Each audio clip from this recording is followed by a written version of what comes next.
أستغفر الله الذي لا إله إلا هو الحي القيوم وأتوب إليه لا حول ولا قوة إلا بالله العلي العظيم. اللهم صل على محمد وعلى آل محمد كما صليت على إبراهيم وعلى آل إبراهيم إنك حميد مجيد. اللهم بارك على محمد وعلى آل محمد كما باركت على إبراهيم وعلى آل إبراهيم إنك حميد مجيد. سبحان الله وبحمده سبحان الله العظيم. سبحان الله وبحمده سبحان الله العظيم. رب اشرح لي صدري ويسر لي أمري واحلل عقدة من لساني يفقه قولي. رب زدني علما رب زدني علما رب زدني علما. الحمد لله الحمد لله وكفى وسلام على عباده الذين اصطفى. أما بعد فأعوذ بالله من الشيطان الرجيم. بسم الله الرحمن الرحيم. ولا تأكلوا أموالكم بينكم بالباطل وتدلوا بها إلى الحكام لتأكلوا فريقا من أموال الناس بالإثم وأنتم تعلمون. صدق الله مولانا العظيم. الحمد لله الحمد لله الحمد لله. সূরা বাকারার 188 নং আয়াত তেলাওয়াত করা হলো। 183 থেকে 187 পর্যন্ত এই সব আয়াতগুলো রোজা সংক্রান্ত ছিল। রমজান মাসে রোজা রাখা, কখন রোজা ভাঙ্গা যাবে, রমজান মাসে কোরআন তেলাওয়াত করা, এরপরে রোজা আগে কেমন ছিল, রাতের বেলা ঘুমাইলেই রোজা শুরু হয়ে যেত, ইত্যাদি ইত্যাদি অনেক বিধানাবলী এই কয়েক আয়াতের মধ্যে গিয়েছে। রমজান মাসে যে খাবার দাবারগুলো আমরা খাই, এই খাবার দাবারগুলোকে দুই ভাগে ভাগ করা যায়। এক ভাগ হলো রমজানের ভিতরেও হারাম, রমজানের বাহিরেও হারাম। অনেক খাবার আছে না যেগুলো রমজানের ভিতরেও হারাম, রমজানের বাহিরেও হারাম, সর্ব অবস্থায় হারাম। আরেক খাবার আছে যেগুলো সাধারণত আমরা খাই, ভাত, মাছ, গোশত, এগুলো রমজানের বাহিরে হালাল, কিন্তু রমজানের ভিতরে সকাল থেকে সন্ধ্যা পর্যন্ত হারাম। তাহলে আগের আয়াতগুলো গেল যেগুলো শুধু রমজানে হারাম এই ব্যাপারে। আজকের আয়াত যেটা তেলাওয়াত করা হলো, এই আয়াতের মধ্যে আল্লাহ তাআলা 12 মাস যেগুলো হারাম সেই ব্যাপারে আলোচনা করেছেন। আল্লাহ তাআলা প্রথমেই বলেছেন, ওয়ালা তাকুলু আমওয়ালাকুম বাইনাকুম বিল বাতিল। হে আমার বান্দারা, লা তাকুলু আমওয়ালাকুম বাইনাকুম বিল বাতিল, তোমরা বাতিল তরিকায়, নাজায়েজ তরিকায়, হারাম তরিকায় কোনো মাল সম্পদ বক্ষণ করিও না। বাতিল তরিকা বলতে এক ধরনের বাতিল তরিকা আছে যেটা আমরাও বাতিল মনে করি, সমাজও বাতিল মনে করে, সবাই বাতিল মনে করে। এগুলা বাতিল তরিকার জিনিস আছে। যেমন চুরি করে কোনো কিছু চুরি করা, চুরি করে মাল ইনকাম করে যেই খাবার দাবারগুলো খাওয়া হয়, এটা সমাজও হারাম মনে করে। এমনকি সে যদি মুসলমান হয়, সে নিজেও এটাকে হারাম মনে করে। যে চুরি করে, যে ডাকাতি করে, সেও জানে যে এটা খারাপ কাজ, এবং সমাজের মানুষও খারাপ কাজ হিসেবে জানে। আর কিছু জিনিস আছে যেগুলোকে তারা 2-3 জন মিলে যখন বলে যে আমরাই তো, এই কথা বলে অনেক বাতিল মাল খাইতে থাকে, বাতিল সম্পদ ভক্ষণ করে। যেমন কি কেউ ঘুষের সাথে জড়িত হইল, যে বস সাইন দিবে সেই বস সাইন দেয় না, তো দেয় না, শুধু ঘুরাইতেছে, মানে আমাকে কিছু পয়সা দাও তাহলে সাইন পাবা। এখন পয়সা যখন দিতে আসছে, বসও মুখে কিছু বলে না, সেও কিছু বলে না, কিন্তু হাতের মধ্যে দিয়ে দিল, প্যাকেটের মধ্যে দিয়ে দিল, অথবা ব্যাংকের মধ্যে পাঠায় দিল, বলল খুশি হয়ে আপনাকে দিলাম। আর বসও খুশি হয়ে এটা নিল। দুইজনই এমন ভাবে চুক্তি করলো, এমন ভাবে লেনদেনটা করলো যে দুইজনেরই মনে হয় যে এই লেনদেনটা মনে হয় আমাদের বৈধ, কিন্তু আসলে কি বৈধ? এই টাকা ব্যাংকের অ্যাকাউন্টে আসার আগ পর্যন্ত সাইন হয় না। যেদিনই ব্যাংকের অ্যাকাউন্টে ঢুকে গেছে, এরপরের দিন সকালেই ফাইল সাইন হয়ে গেছে।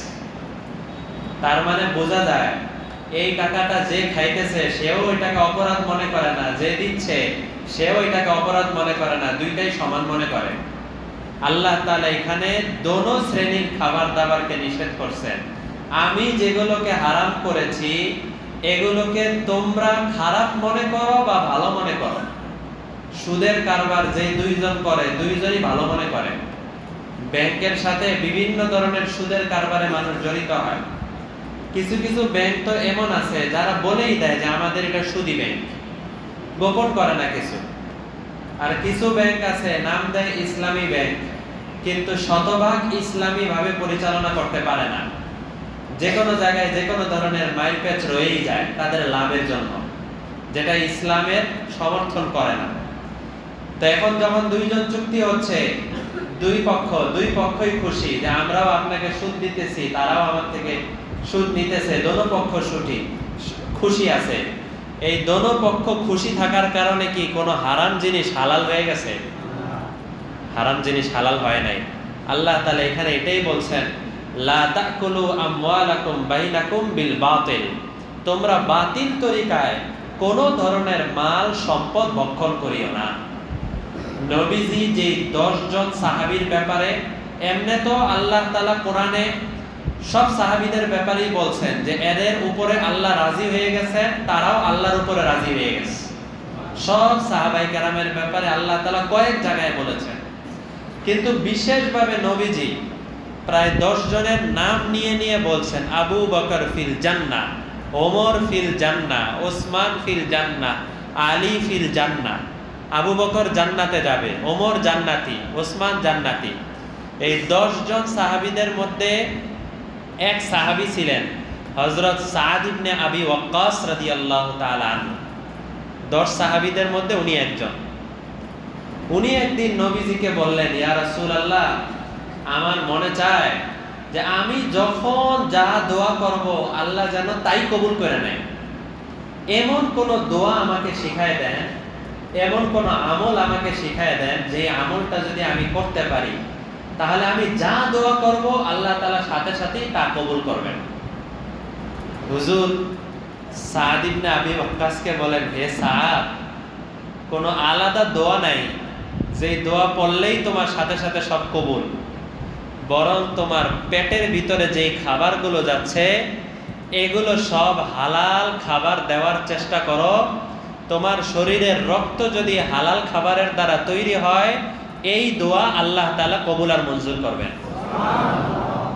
আর তোমার রক্ত তৈরি হয়েছে হারামের দ্বারা, এবার তুমি যে সেজদা দিচ্ছ, এই সেজদাও তো তোমার যেই শক্তি দিয়ে দিচ্ছ, এই শক্তিও তো হারামের শক্তি। এই হাদিসের শেষেই আছে, সাদ শোনো, কারো পেটের মধ্যে যদি হারাম জিনিস চলে যায় তাহলে 40 দিন পর্যন্ত তার কোনো ইবাদত কবুল হবে না। তাহলে কত বড় কথা! তাহলে হারাম ভক্ষণ করলে তার ইবাদতই কবুল হচ্ছে না। এই জন্য এই আয়াত আল্লাহ তাআলা মৌলিকভাবে বলে দিছেন যে তোমরা কোনো বাতিল তরিকায় কোনো খাবার দাবার খেও না। এই আয়াতটা এমন আয়াত যে আয়াতে শুধু মুসলমান না, অমুসলিমরাও যদি এর উপরে আমল করতে পারে তাহলেও সমাজের মধ্যে অনেক ধরনের ফিতনা ফাসাদ চলে যায়। বাতিল তরিকায় কোনো খাবার দাবার হবে না। এক হাদিসে তো নবীজি ভেঙ্গে ভেঙ্গে বলছেন, শোনো, সমাজের মধ্যে যখন জিনা ব্যভিচার ছড়ায় যাবে তখন তোমাদের ওই সমাজে ওই এলাকার মধ্যে ভূমিকম্প বেশি বেশি হইতে থাকবে।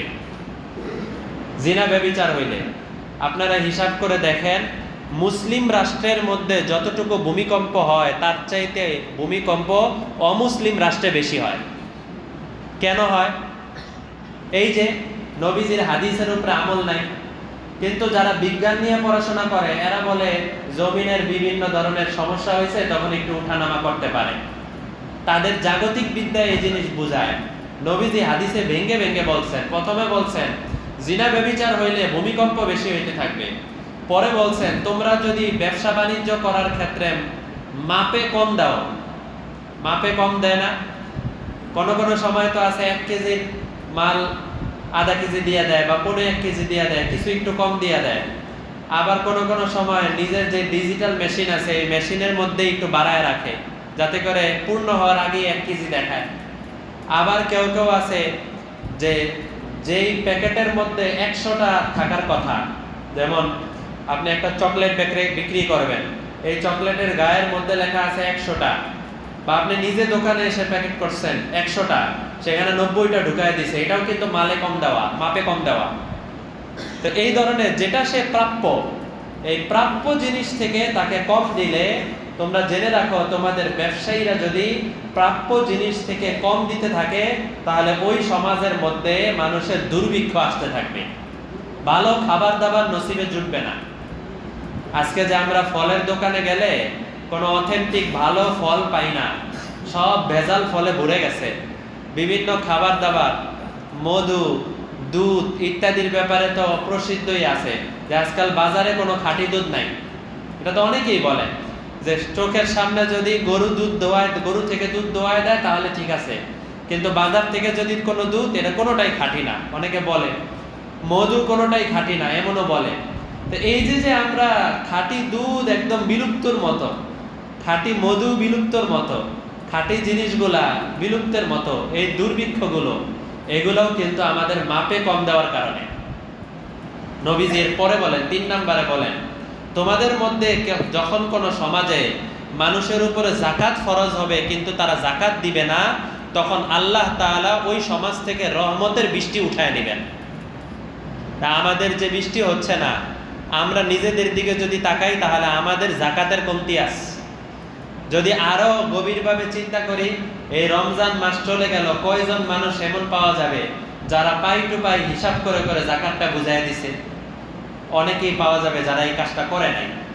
আবার অনেকে আছে সঠিক মাসালা অনুযায়ী করে না, অনেকে আছে ফাঁক ফকর খুঁজে, আর কেউ কেউ তো আছে আমার উপরে কোনো যাকাত নাই, কিছু নাই, মাসালা না জেনেই, কারো কাছে মাসালা না জিজ্ঞেস করেই যাকাত দেয় না। নবীজি এর পরে যেটা বলছেন সেটা আমার বলা উদ্দেশ্য। নবীজি বলছেন যে তোমরা যদি আল্লাহ তাআলার সাথে যে ওয়াদাগুলো করছো যে তোমরা সবসময় হালাল খাবা, হারাম কোনো জিনিস তোমাদের পেটের মধ্যে দিবা না, এই যে ওয়াদা করছো, এই ওয়াদা যদি তোমরা ভক্ষণ করতে থাকো তাহলে জেনে রাখো তোমাদের উপরে এমন শাসক আমি চাপায় দিব যে এই শাসক তোমাদের উপরে জুলুম আর অত্যাচার করবে। এখন যে একদম শুরু থেকে আমাদের দেশের একদম উপর তবকা থেকে নিয়ে একদম এলাকার সাধারণ নেতা পর্যন্ত যে যেভাবে পারে জুলুম আর অত্যাচার করে, এই শাসক, খারাপ শাসক হওয়ার পিছনে আমরা নিজেরাও কিছুটা হলেও দায়ী আছি, কিছুটা হলেও দায়ী আছি। আমরা যদি সবাই ভালো হয়ে যাই তাহলে আমাদের শাসকও ভালো হয়ে যাবে, আমাদের শাসক খারাপ হবে না। আজকে যদি ভালো মানুষ ভোটে দাঁড়ায় আর খারাপ মানুষ ভোটে দাঁড়ায়, দেখা যায় খারাপ মানুষের ইয়ার মধ্যেই সিল বেশি পড়ে। কারণ কি, সমাজের মধ্যে ওই খারাপ মানুষ ভরে গেছে, মানুষ খারাপ তো ভোটও খারাপ জায়গায় পড়ে, ভালো জায়গায় পড়ে না। তো এই যে বিষয়গুলো, এই সাধারণ সাধারণ নবীজি এত সুন্দর করে ভেঙে ভেঙে বলে দিলেন। তো কেন? যে হারাম জিনিস যদি কারো দ্বারা হয়, তাহলে এই হারামের দ্বারা এর ওয়াবাল, এর খারাপ সবকিছুর মধ্যে পড়ে। একটা জিনিস চিন্তা করলেই হয়, আমি আমার ব্যাপারে যদি জানি যে আমার কাছে কেউ দুধ বিক্রি করছে বা আমার কাছে কোনো একটা পণ্য বিক্রি করছে, এর মধ্যে ভেজাল আছে, তাহলে আমি কি কষ্ট পাই কিনা? কষ্ট পাবো কিনা? দুই নাম্বার জিনিস 1 নাম্বার বলে বিক্রি করে দিচ্ছে, আমি কষ্ট পাই কিনা? আমি যখন আরেক ভাইকে এরকম 2 নাম্বার জিনিস 1 নাম্বার বলে চালায় দিচ্ছি, সে কষ্ট পাবে না? সেও তো কষ্ট পাবে।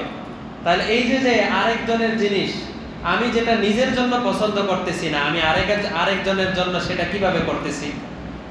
অনেক সময় এমন হয়, নিজের যত কিছু আছে সব ভালো ভালো ভালো ভালো, আর অন্যের যত কিছু আছে অন্যকে দান করবে তো মন্দ জিনিসটা দান করে, এমনকি টাকাটাও দিবে, সিরা টাকাটা দিবে। এরকম হয় যে গরিব মিসকিনদেরকে দান করতেছে, একদম নর্মাল টাকাটা দিচ্ছে, অথবা খাবার দাবারের মধ্যে একদম নর্মাল খাবার দাবার দিচ্ছে। এরকম হওয়াটা উচিত না। আমি নিজের জন্য যেটা পছন্দ করি, আরেকজনের জন্য তাই পছন্দ করা উচিত। আল্লাহ রসুল সাল্লাল্লাহু আলাইহি ওয়াসাল্লাম বলেন, এক লোক এমন আছে যে অনেক দূর থেকে সফর করে আসছে, সফর করে আসার পরে দীর্ঘ ক্লান্তির কারণে নামাজ পড়ে আল্লাহর দরবারে হাত তুলছে, আল্লাহ আমাকে এটা দেন, এটা দেন, এটা দেন, এটা দেন। বাহ্যিকভাবে তাকে দেখলে সবাই মনে করে এই লোকটা মুসাফির, এই লোকটা নামাজি, এই লোকটা দিনদার, সে আল্লাহর কাছে দোয়া করতেছে, আল্লাহ এই দোয়া কবুল করবেন। নবীজি বলেন, ওয়ামাতআমুহু হারামুন ওয়ামাশরাবুহু হারামুন ওয়ামালবাসুহু হারামুন ওয়াগুযিয়া বিল হারাম ফাআন্না ইউস্তাজাবু লিযালিক। যেই লোক এভাবে এত ইবাদত করে করে হাত তুলে আল্লাহর কাছে দোয়া করতেছে, ওয়ামাতআমুহু হারামুন, তার খাবারটা ছিল হারাম, ওয়ামাশরাবুহু হারামুন, তার যে পান করছিল, যে পানীয় খাইছিল, এই পানিটাও ছিল হারাম, ওয়ামালবাসুহু হারামুন, তার শরীরে যে পোশাক, এই পোশাকটাও হারাম টাকায় কিনা। পরে কি, ওয়াগুযিয়া বিল হারাম, এবং যত গেজা তার পেটের ভিতরে যায় সব গেজা হলো হারাম আর হারাম। আল্লাহ রাসূল পরে প্রশ্ন করেন, ফাআন্না ইউস্তাজাবু লিযালিক, যার এত কিছু হারাম, আল্লাহ তাআলার কি ঠেকা পড়ছে যে তার দোয়া কবুল করবেন? আল্লাহ তাআলা কি দরকার, ফাআন্না কি দরকার আল্লাহ তাআলা ইউস্তাজাবু লিযালিক, যে তার দোয়া কবুল করা হবে? এই জন্য আমাদের উচিত যে আমরা নিজেরা তো হারাম কামাই করবই না, হারাম খাবার খাবই না, আমাদের পরিবারের সদস্যদের মধ্যে 3 জন যদি ইনকাম করে, 3 জনের কেউ যাতে হারাম কোনো ইনকাম না করে, এই ব্যাপারেও সতর্ক থাকতে হবে। আমি একা শুধু হালাল ইনকাম করলাম, কিন্তু আমার পরিবারের আরেক সদস্য সে হারাম ইনকাম করে। এখন হারাম ইনকাম করে সে যখন বাসায় বিভিন্ন জিনিস পণ্য কিনে নিয়ে আসে, আমার জানা আছে তার ইনকাম সারা পার শুরু থেকে পুরোটা হারাম। সে যখন বাসায় বিভিন্ন খাবার নিয়ে আসবে, নাস্তা পানি নিয়ে আসবে, ওখান থেকে তো আমারও খাইতে হবে। আমি যদি তাকে ফিরিয়ে দেই তাহলে তো এটা ঝগড়ার কারণ হবে। তাই উচিত হলো যে আমরা নিজেরা চেষ্টা করব পরিবারের সবাই যাতে হালাল খায়, কেউ হারাম না খায়। হযরত আবু বকর সিদ্দিক রাদিয়াল্লাহু তাআলা আনহু ঘটনা আপনারা শুনছেন। হযরত আবু বকরের কাছে তার গোলাম খাবার নিয়ে আসতো নিয়মিত। হযরত আবু বকর জিজ্ঞেস করতেন, হে গোলাম, এই খাবারটা যে নিয়ে আসছো এটা কোত্থেকে নিয়ে আসছো? তো গোলাম বলতো যে আমি এটা ব্যবসা করে আনছি, চাকরি করে আনছি, এটা করে আনছি, এটা কারণে আনছি, অমুক হাদিয়া থেকে আনছি। একদিন খাবার প্রতিদিন তো জিজ্ঞেস করেন, একদিন খাবার নিয়ে আসছেন, আবু বকর রাদিয়াল্লাহু তাআলা আনহু খানা খেয়ে ফেলছেন। খানা খেয়ে ফেলার পরে গোলাম বলতেছে, মালিক, আপনি তো এতদিন পর্যন্ত আমাকে জিজ্ঞেস করতেন যে এই খাবারটা কোত্থেকে আনছো, কোত্থেকে তুমি টাকা পাইলা, আজকে যে জিজ্ঞেস করলেন না? আবু বকর রাদিয়াল্লাহু তাআলা আনহু বললেন, হ্যাঁ আজকে তো জিজ্ঞেস করলাম না, আমি তো ভুলে গেছি, বলো কোত্থেকে আনছো এই খাবার। তুমি গোলাম বলল, জাহিলি যুগে আমি একবার ওই লটারি, জাদু, বিভিন্ন বাজি খেলা যে আছে, এইসব বাজি খেলার মধ্যে আমি একসাথে অংশগ্রহণ করছিলাম। সেই বাজি খেলায় আমি জিতছিলাম, সেই জিতার যে টাকা আছে ওই টাকা থেকে আমি আজকে এই খাবারটা কিনছি, এই খাবার আপনাকে খাওয়াইছি। হযরত আবু বকর সিদ্দিক রাদিয়াল্লাহু তাআলা আনহু তখন সাথে সাথে নিজের গলার মধ্যে চাপ দিলেন, একবার গলার নিচের যেই শ্বাস এখানে আঙ্গুল ঢোকান, একবার উপরে আঙ্গুল ঢোকান, একবার মাঝে আঙ্গুল ঢোকান, একবার পেটের মধ্যে চাপ দেন। চাপ দিতে দিতে দিতে দিতে যতক্ষণ পর্যন্ত তার বমি হয় নাই ততক্ষণ পর্যন্ত তিনি শান্ত হন নাই। যে আমি এই খাবার আমার পেটের মধ্যে কিভাবে ঢুকলো। সাহাবায়ে কেরাম ওনারা যে সাহাবী হয়েছেন, ওনারা যে এত বড় হয়েছেন, ওনাদের জীবনটা যে আমাদের জন্য আদর্শ, এর কারণ এগুলাই। তাই এই বিষয়ে খেয়াল রাখা উচিত যে আমাদের খাবারটা যাতে পরিপূর্ণ হালাল হয়।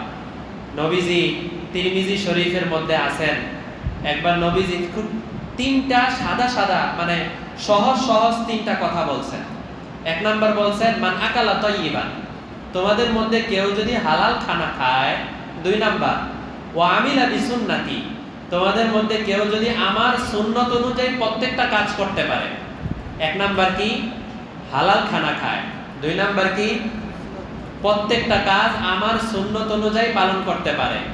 তিন নাম্বার হলো ওয়া আমিনান নাসু বাওয়াইকাহু, তার প্রতিবেশী যারা আছে, তার সমাজে যারা আছে, তার সাথী যারা আছে, তারা সবাই তার কষ্ট থেকে বাঁচতে পারে, মানে আরাম পায়। তাকে কেউ খারাপ বলে না, সবাই বলে লোকটা ভালো, লোকটা ভদ্র, এই লোকের থেকে আমরা শান্তি পাই, কোনো কষ্ট পাই না। অনেক কঠিন কঠিন আমল নাকি? তিনটা। এক নাম্বার হলো তোমাদের মধ্যে কেউ যদি হালাল খায়।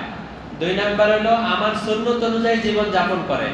তিন নাম্বার হলো প্রতিবেশী তার দ্বারা কোনো কষ্ট পায় না। এই তিনটা গুণ যদি তোমাদের কারো মধ্যে থাকে, দাখালাল জান্নাহ, সে জান্নাতে প্রবেশ করবে। এক সাহাবী তখন প্রশ্ন করছে, ইয়া রাসূলুল্লাহ, এই তিনটা গুণ তো অনেক সহজ, যে কেউ তো এখন জান্নাতে চলে যেতে পারবে। নবীজি বললেন, আল্লাহ তাআলা জান্নাত দেওয়ার ক্ষেত্রে কোনো কৃপণ না। আল্লাহ তাআলা জান্নাত দেওয়ার ক্ষেত্রে কৃপণ না। তোমরা যদি এই তিনটা কাজের উপরে আমল করতে পারো, হালাল খেতে পারো, সুন্নত অনুযায়ী কাজ করতে পারো, আর প্রতিবেশীকে কষ্ট না দাও, তাহলে তোমাদেরকে আল্লাহ যেমন জান্নাত দিবেন, আমার অনেক উম্মত আছে যারা আমাকে চোখে দেখে নাই, কিয়ামত পর্যন্ত একের পর এক আসতে থাকবে। এই সমস্ত উম্মতের মধ্যেও এই তিনটা গুণ যাদের মধ্যে থাকবে, আল্লাহ তাদের সবাইকে জান্নাত দান করবেন। কিন্তু বাস্তবতা হলো যে এই তিনটা কথার মধ্যেই এত কথা ঢুকানো আছে, যেই কথাগুলো ঢুকানো চিন্তা করলে আমাদের 24 ঘন্টা সব ঠিক হয়ে যায়। হালাল খাবার, সুন্নত অনুযায়ী কাজ করা, আর কি প্রতিবেশীকে কষ্ট না দেওয়া, এই তিনটার মধ্যে কিন্তু প্রায় সব চলে আসছে। হালাল খাবার হইলে সে কোনো সুদ, ঘুষ ইত্যাদির সাথে জড়িত হইতে পারবে না, সে একদম হালালের পথেই থাকতে হবে। সুন্নত তরিকায় কাজ করতে হইলে মন চাহে যেভাবে মনে চায় ওইভাবে কাজ করতে পারবে না। আর প্রতিবেশী সমাজের যারা আছে কাউকে কষ্ট দিবে না। নবীজি বলছেন তার জন্য জান্নাত। তো আমাদের উচিত যে এই তিনটা গুণ আমরা যাতে অর্জন করতে পারি। আল্লাহ তাআলা এই আয়াতের দুইটা অংশ, প্রথম অংশের মধ্যে এই কথাটা বলছেন যে তোমরা বাতিল তরিকায় কোনো খাবার খেও না। দুই নাম্বার আল্লাহ বলেন ওয়াতুদলু বিহা ইলাল হুক্কাম, তোমাদের মধ্যে অনেকে আছে হুক্কাম, তারা বিভিন্ন সালিশ যারা করে, যারা বিচার করে, এক কথায় যারা শাসক। এই শাসকের মধ্যে সবাই আছে, একদম প্রধানমন্ত্রীও আছে, এমপিও আছে, মন্ত্রীও আছে, চেয়ারম্যানও আছে, মেম্বারও আছে। এমনকি আমাদের নিজেদের মধ্যে যদি ঝগড়া ফাসাদ হয়, তাহলে সমাজের 2-4 জন যাদেরকে ডাকা হয় একটু সমাধান করে দেওয়ার জন্য, তারাও আছে। আল্লাহ তাআলা এখানে বলেন তোমাদের মধ্যে অনেক মানুষ আছে ওয়াতুদলু বিহা ইলাল হুক্কাম, তারা আগে আগেই গিয়ে শাসকের সাথে বিভিন্ন লেনদেন করে ফেলে। দেখছেন কোরআনের মধ্যে সব কথা আছে, সমাজের সব কথা কোরআনের মধ্যে ঢুকানো আছে। ওয়াতুদলু বিহা ইলাল হুক্কাম, হুক্কাম মানে শাসক। তোমাদের সমাজের যে নেতারা আছে যারা বিভিন্ন ফয়সালা করে, তাদের সাথে যায়, বিভিন্ন লেনদেন করে। কেন? লিতাকুলু ফারিকাম মিন আমওয়ালিন নাস, এই সব লেনদেন করার দ্বারা উদ্দেশ্য হলো মানুষের আমওয়ালিন নাস, মানুষের মালগুলোকে ঠকায় খাওয়া, অবৈধভাবে খাওয়া। যখন চেষ্টা করে দেখলো শাসককে যদি 10,000 টাকা ঘুষ দেওয়া হয়, তাহলে আমি 1 লাখ টাকার উপরে সম্পত্তি পাইতেছি, অবৈধ সম্পত্তি, বৈধ না অবৈধ সম্পত্তি আমি পাচ্ছি, অবৈধভাবে কোনো কিছু ভোগ করতেছি। শাসককে 10,000 টাকা দিলেই আমি 1 লাখ টাকা ভোগ করতে পারছি, তাহলে তো এই 10,000 টাকা দিতে সমস্যা কোথায়? আল্লাহ তাআলা বলেন লিতাকুলু ফারিকাম মিন আমওয়ালিন নাস বিল ইসম, গুনাহ করে করে এরা মানুষদের নিজেরাও টাকা দেয় শাসকের কাছে, যে এই শাসকের টাকা দিলে সে আমার মত অনুযায়ী ফয়সালা করবে। আমার জীবনে দেখা এমন বেশ কয়েকটা ঘটনা আছে গ্রামগঞ্জের আমাদের গ্রামের বাড়ির এরকম অনেক ঘটনা আছে। শাসকদের সাথে আগে এক গ্রুপ গিয়ে লেনদেন করছে, লেনদেন করার পরে এসে বিচার হয়েছে, ওই গ্রুপ অনুযায়ী ফয়সালা হয়েছে। এর 1 সপ্তাহ পরে হঠাৎ কোনো কথা নাই বার্তা নাই, আবার বিচার ডাকা হয়েছে। কারণ কি, ওই যে আরেক গ্রুপ যাদের বিরুদ্ধে ফয়সালা হয়েছে এরা গিয়ে শাসকের সাথে আবার লেনদেন করে তাদের চাইতে বেশি দিয়ে আসছে। এবার আবার ফয়সালা করছে, ফয়সালা করে আবার দ্বিতীয় গ্রুপে ফয়সালা দিচ্ছে। এবং তাদের আশ্চর্য লাগে, এইসব শাসক গোষ্ঠী যারা, এদের নিজেদের আলাদা ব্যবসাও নাই, চাকরিও নাই, এই ধরনের ঘুষের লেনদেন করে এটাই হলো তার জীবন চলার উপায়। এমন আছে না? অনেক আছে, গ্রামগঞ্জে সমাজে অনেক আছে। আল্লাহ তাআলা এদের ব্যাপারে বলতেছেন ওয়াতুদলু বিহা ইলাল হুক্কাম, হুক্কামদের কাছে যায়, শাসকদের কাছে যায়, লিতাকুলু ফারিকাম মিন আমওয়ালিন নাস, তারা মানুষদের মালগুলোকে কুরে কুরে খাইতে চায়, কষ্ট দিয়ে দিয়ে খেতে চায়। ওয়া আনতুম তাআলামুন, আর এই কাজটা যে করে, যে এটা খারাপ কাজ, এটা সে নিজেও জানে এটা খারাপ কাজ, আর ওই শাসক গোষ্ঠীও জানে এটা খারাপ কাজ। তারপরেও জেনে শুনে স্পষ্টভাবে এই ধরনের খারাপ কাজ তারা করে। আল্লাহ তাআলা বলেন এদের জন্য জাহান্নাম, এদের জন্য জাহান্নাম। এদের যে সম্পত্তিগুলো হবে, এদের যে বাড়িগুলো হবে, এদের যে বিভিন্ন ধরনের লেনদেন করে, অনেক সম্পত্তি কামাই করলে সব তো তারা হারামের উপরে আসছে। নিজেরা সব এই ধরনের অবৈধ ঘুষ খাইছে, ঘুষ খেয়ে খেয়ে, সুদ খেয়ে খেয়ে এরপরে অনেক সম্পত্তি করছে, সব তো নষ্টের উপরে প্রতিষ্ঠিত। আসলে এই আয়াতটা নাজিল হওয়ার পিছনে একটা ঘটনা আছে। 2 জন সাহাবী নবীজির কাছে আসছেন, আসার পরে একজন দাবি করছেন যে আমি তার কাছ থেকে কিছু সম্পত্তি পাবো। আরেক সাহাবী বলছেন না, সে আমার কাছ থেকে কোনো সম্পত্তি পাবে না। নবীজির নিয়ম ছিল, নবীজি বলতেন যে এসে দাবি করবে যে আমি সম্পত্তি পাবো বা কোনো বিচার দাবি করবে, তার জন্য 2 জন সাক্ষী লাগবে। 2 সাক্ষী যদি বৈধভাবে দেখাইতে পারে তাহলে তার বিচার কার্যকর হবে, এটা নিয়ম। হযরত আলী রাদিয়াল্লাহু তাআলা আনহুর ঘটনা হয়তো আপনারা আগেও শুনেছেন, যে এক আলী রাদিয়াল্লাহু তাআলা আনহু, উনি আমিরুল মুমিনিন ছিলেন, পুরা গভর্নর, আমিরুল মুমিনিন, খলিফা, প্রধানমন্ত্রী তিনি ছিলেন। তার তত্ত্বাবধানে একজন বিচারক, সেই বিচারক তার তত্ত্বাবধানে চাকরি করত। হঠাৎ করে হযরত আলী রাদিয়াল্লাহু তাআলা আনহু একদিন দেখলেন যে তার যে যুদ্ধের লোহার পোশাক, আগের কালে যুদ্ধ করতে হলে একটা লোহার পোশাক গায়ে দিত, এই লোহার পোশাকের উপর দিয়ে আঘাত করলে সহজে আঘাত লাগতো না, অনেক কষ্ট করে আঘাত করতে হতো। এরকম লোহার পোশাক, বাংলায় বলে লৌহ বর্ম। তো এই লৌহ বর্ম যেটা তার যুদ্ধের পোশাক ছিল, এই যুদ্ধের পোশাকটা দেখে যে আরেক ইহুদির গায়ে, ইহুদি ব্যবহার করতেছে। হযরত আলী রাদিয়াল্লাহু তাআলা আনহু তখন বললেন যে এই যুদ্ধের পোশাক তো এটা আমার, তুমি এটা কইলা কোত্থেকে পাইলা? না, এটা আমার। ইহুদি বলতেছে এটা আমার। 2 জনের মধ্যে হযরত আলী কিন্তু খলিফা, সরকার, প্রধানমন্ত্রী, বাদশাহ, উনি বলতেছেন আমার, সে বলতেছে না এটা আমার না। কয় তাহলে বিচার করব। বিচার কার কাছে যাব? ওই যেই বিচারক আলী রাদিয়াল্লাহু তাআলা আনহুর চাকরি করে, সেই বিচারকের কাছে গেছে বিচার নিয়ে 2 জন, বাদশাও গেল, ইহুদিও গেল। আলী রাদিয়াল্লাহু তাআলা আনহু বলছেন যে এই লৌহ বর্মটা আমার, কিন্তু সে দাবি করতেছে এটা তার। তখন ইহুদি বলতেছে না, এটা আমারই। এই বিচারক ফয়সালা দিল কি, যে আপনার জন্য, হে আমিরুল মুমিনিন, আপনি বাদশা হইতে পারেন, কিন্তু আপনার পক্ষে ফয়সালা আসার জন্য 2 জন সাক্ষী লাগবে।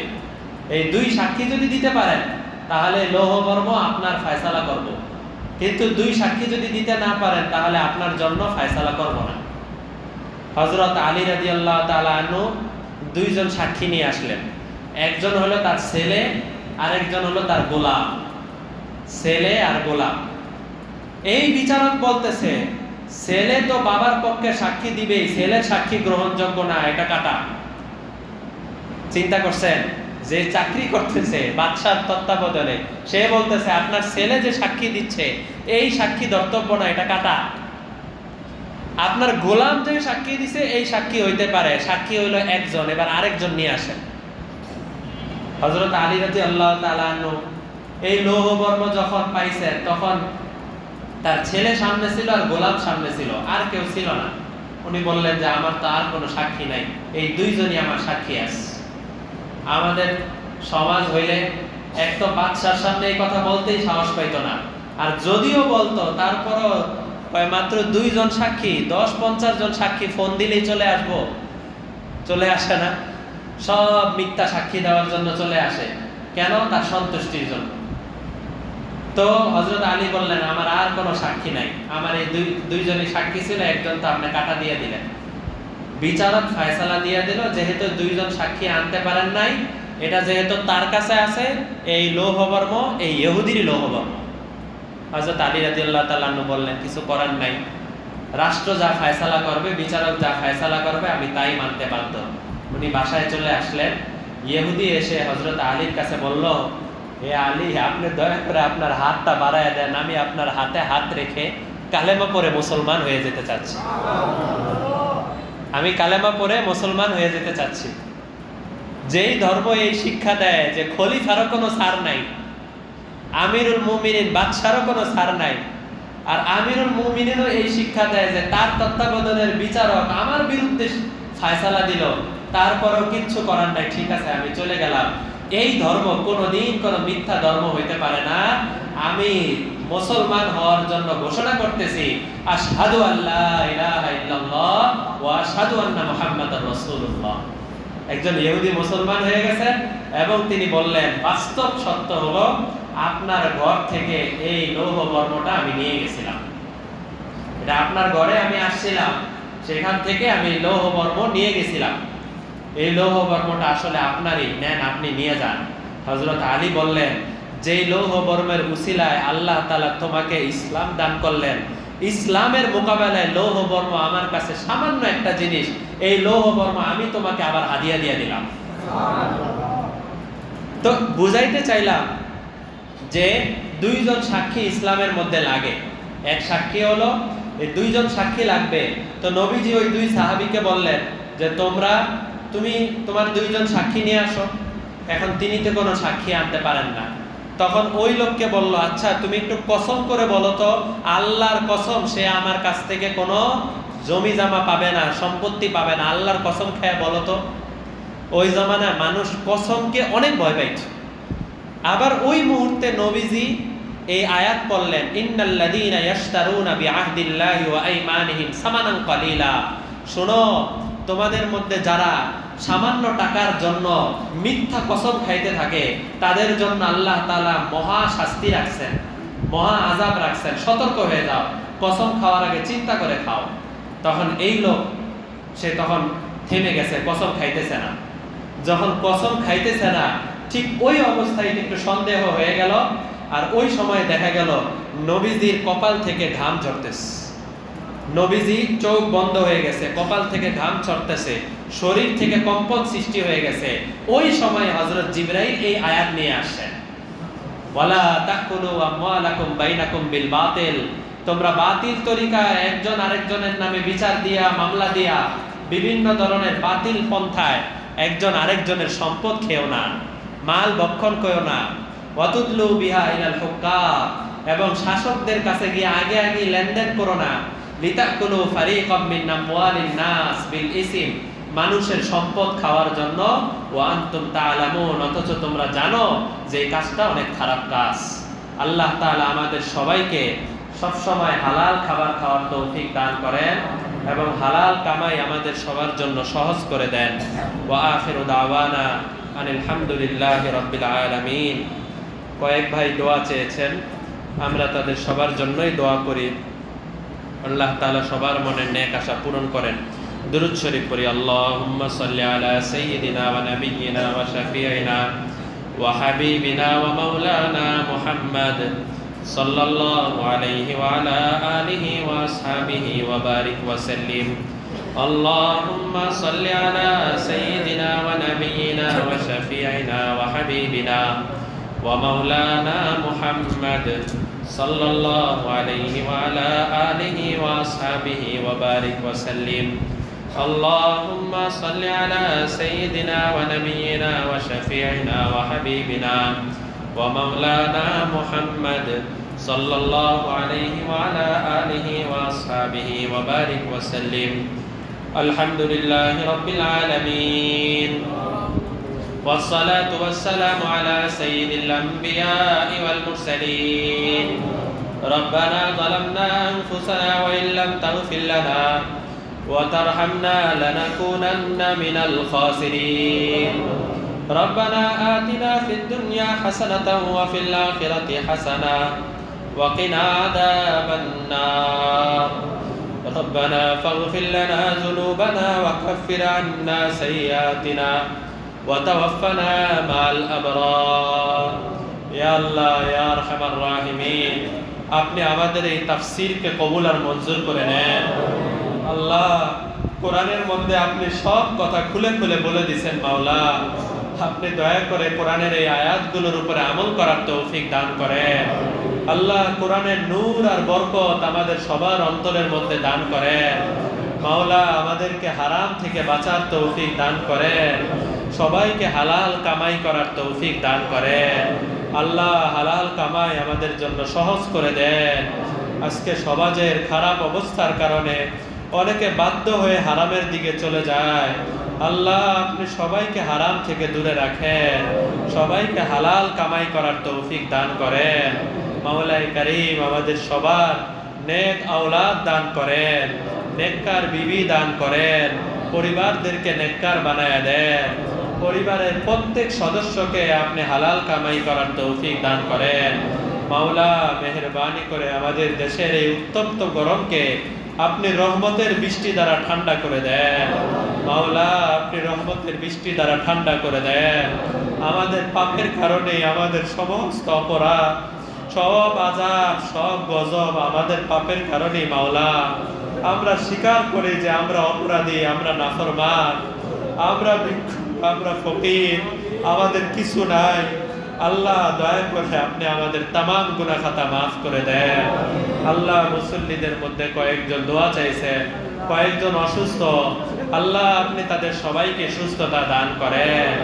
আল্লাহ, মেহেরবানি করে আমাদের সবাইকে আপনার প্রিয় বান্দা হিসেবে কবুল আর মঞ্জুর করেন।